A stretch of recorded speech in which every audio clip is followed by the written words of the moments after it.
Has the mechanism by which electrons orbit the nucleus ever caused you any questions or doubts? Today, we're exploring the fascinating realm of electron orbitals and wave functions, starting with the fundamental structure of an atom. Picture an atom as a bustling city. The nucleus, home to protons and neutrons, is the city center, while the electron cloud is the sprawling suburbs. Electrons, however, do not follow the same rules as our earthly cities. Contrary to what you might initially think, electrons do not circle the nucleus in a simple, predictable path like planets around the sun. No, they are more like buzzing bees, darting and dashing in all directions. This unpredictability and randomness is a fundamental aspect of quantum mechanics, the theory that describes the incredibly small and incredibly fascinating world of atoms and particles. So, if electrons don't orbit the nucleus like planets, what do? They exist in what we call electron orbitals.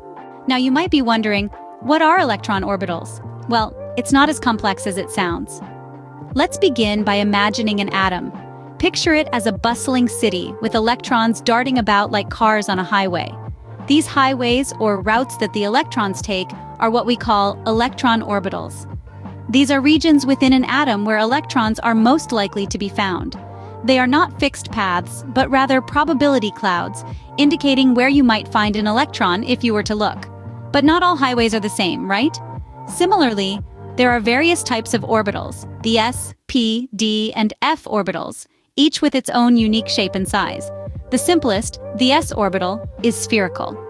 The p orbitals are shaped like dumbbells, while the d and f orbitals have more complex shapes. The different shapes and sizes of the orbitals are due to their different energy levels. Electrons in higher energy orbitals move in regions further from the nucleus, and these regions have more complex shapes. Just like how every city has its own unique layout of roads, every atom has a unique arrangement of electron orbitals. This arrangement determines the chemical behavior of the atom, and thus, the properties of the element it constitutes. So, that's what orbitals are. But how do we know where an electron might be within these orbitals? That's where wave functions come in. Wave functions sounds like a term from a sci-fi movie, doesn't it? But it's actually a fundamental concept in quantum physics. Now, what exactly are wave functions? Well, they are mathematical equations that describe the behavior of electrons within an atom. Imagine a bustling city with people moving about.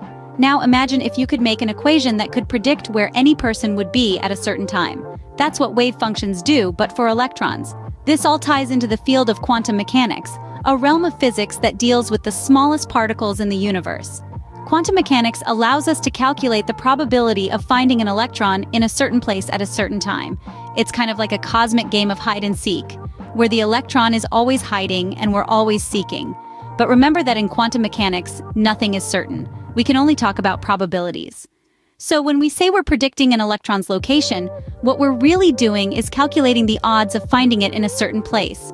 So, the wave function gives us a way to predict an electron's location within its orbital. It's like a cosmic GPS guiding us through the atomic landscape. But what does all this mean for us in the real world? You might think that electron orbitals and wave functions are just theoretical concepts, but they have real-world implications. Indeed, the understanding of electron orbitals and wave functions is not just a fascinating intellectual exercise. It's a cornerstone of modern science that opens doors to countless possibilities. It's like having the blueprint to the universe's building blocks. In chemistry, this knowledge is vital. It helps us predict how atoms will interact and form bonds, which is the basis for everything from creating new materials to developing life-saving drugs. Material science, too, leans heavily on this understanding. It enables us to manipulate the properties of materials at the atomic level, leading to innovations like ultra-strong alloys and superconductors. And let's not forget technology. From the semiconductors in your smartphone to the lasers in your DVD player, none of these would be possible without understanding the behavior of electrons in their orbitals. So, next time you look at any object around you, remember, it's a world of atoms, with electrons buzzing around in their orbitals, all governed by their wave functions. Fascinating, isn't it?